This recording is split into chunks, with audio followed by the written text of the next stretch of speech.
can know a man not by how he looks, but by what escapes his mouth when he's no longer watching himself. His words are fingerprints of the soul, small patterns that reveal how he thinks, what he fears, and how little he knows.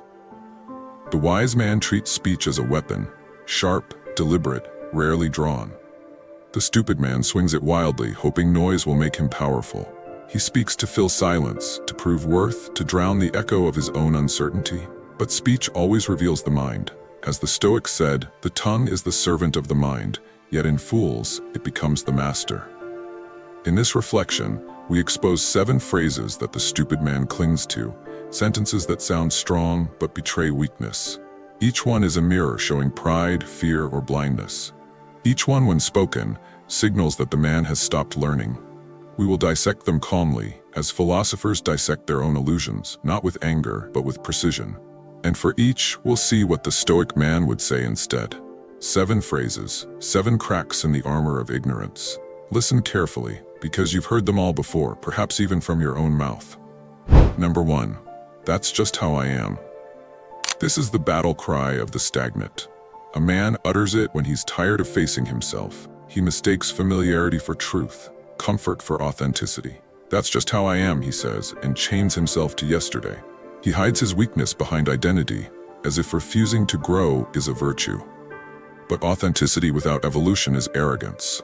Marcus Aurelius reminded himself daily, be tolerant with others and strict with yourself. The fool reverses it. He demands tolerance for his flaws while judging the world for challenging him. The stupid man defends his anger, his impatience, his chaos. He says, that's me. But what he calls me is only a set of untrained reactions. Personality is not destiny, it's potential, waiting for discipline.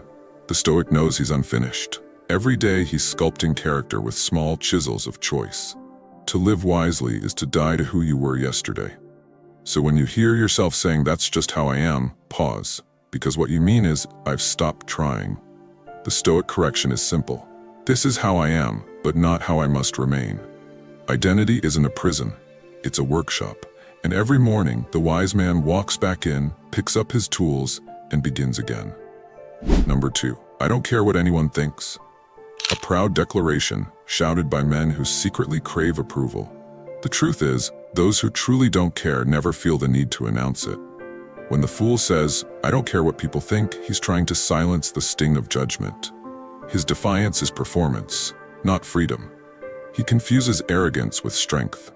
He imagines caring is weakness, when in fact it's discernment that defines wisdom. Epictetus taught, if you wish to improve, be content to be thought foolish.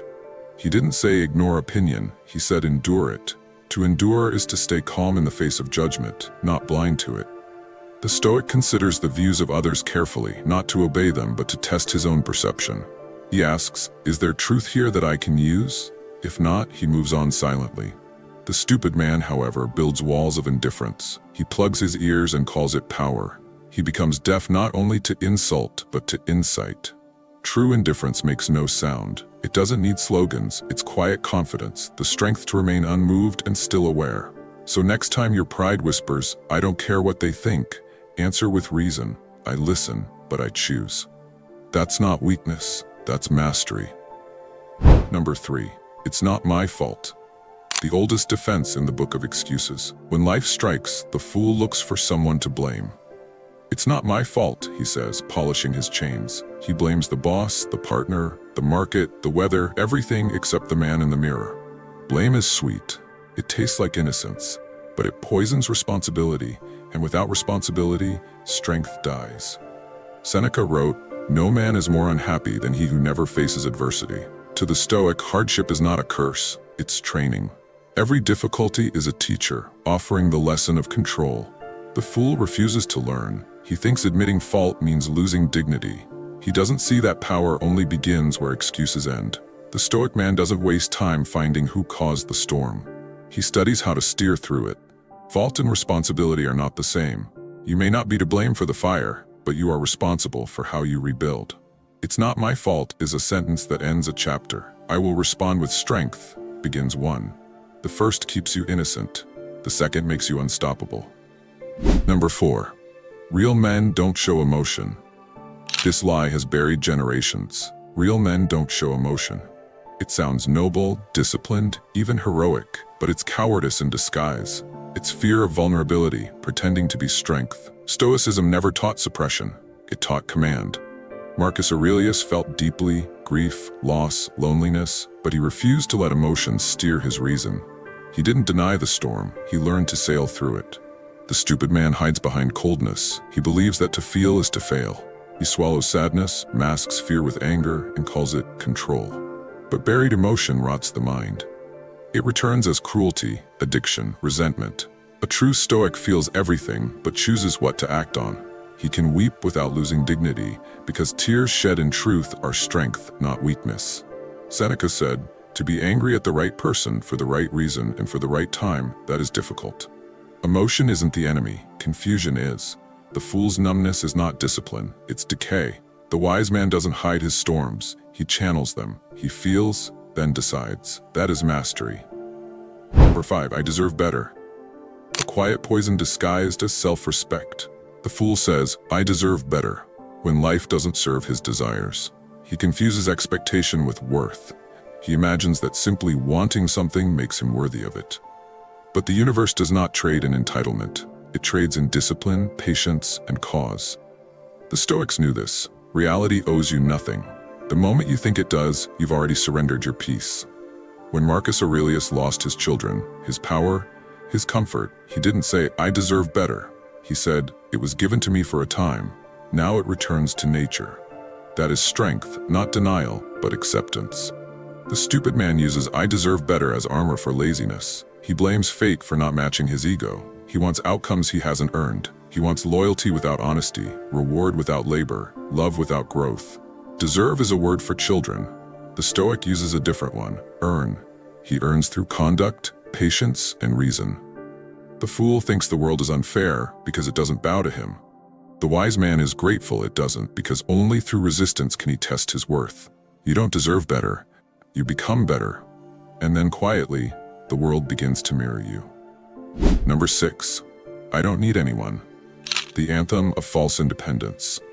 I don't need anyone, says the man who's been hurt, the one who mistook disappointment for proof that love is weakness. He builds walls and calls them boundaries. He replaces trust with control, connection with pride. He mistakes isolation for strength, because needing nothing means no one can wound him. But Stoicism was never about emotional exile. It was about interdependence, calm reliance, not desperate attachment. Seneca wrote, one man is no more self-sufficient than one eye, one ear, or one hand. To live wisely is to know your limits, and your need for others is not a flaw. It's the fabric of humanity. The fool cuts the cord and drifts, believing solitude will purify him. Instead, it corrodes him. Without friction, character softens. Without fellowship, wisdom dries. The Stoic doesn't cling, but he also doesn't retreat. He shares without depending, and receives without begging. He knows the balance, to walk alone, yet never forget the road was built by many hands. I don't need anyone is not confidence, it's fear and armor. True strength is to open your hand, knowing it might be struck and doing it anyway, because the wise man stands firm, but he never stands alone. Number 7, it is what it is. The most common surrender in modern speech. It is what it is, the fool says, as if wisdom lies in resignation. But often it's not acceptance he's practicing, it's escape. The phrase sounds stoic, it's not. Stoicism teaches acceptance of what you cannot control, but also the duty to act where you can. The fool uses it is what it is to absolve himself of responsibility. When his job collapses, his relationship fails, his habits corrode, he shrugs, says the phrase, and calls it peace. But peace without action is rot. Marcus Aurelius didn't look at the corruption of Rome and whisper, it is what it is. He acted, calmly, rationally, without rage, but with purpose. Acceptance begins where denial ends. It doesn't mean doing nothing. It means seeing clearly and responding with virtue. The fool uses the phrase to hide his cowardice. The Stoic uses awareness to reveal his power. To say, it is what it is with wisdom means, this is what stands before me. Now, what will I do? Acceptance is not surrender. It is the starting point of change. So when the words rise to your lips, pause and add one more line. It is what it is, and I will face it well. That's the difference between drifting and direction. 7 phrases, 7 mirrors of weakness disguised as strength. That's just how I am, the refusal to grow. I don't care what anyone thinks. Pride pretending to be freedom. It's not my fault. Escape from responsibility. Real men don't show emotion. Fear dressed as control. I deserve better. Entitlement without effort. I don't need anyone. Isolation born of pain. It is what it is. Surrender without virtue. Each sentence reveals a man asleep in his own illusion. The Stoic wakes himself with truth, cuts through pride and replaces noise with reason. The fool speaks to appear strong. The wise man speaks to understand, and often he doesn't speak at all. Remember, a man's words are not just sounds, they're signatures of thought. Change your speech and your mind follows. Guard your tongue and your life will follow it. Speak less, think deeply, act with calm. Stay stoic, stay wise. What are your views on this? Share your thoughts in the comments below. I will personally read all of your comments. And if you seriously want to level up in life, don't forget to show some love by hitting the like and subscribe button. Stay strong. Until next time.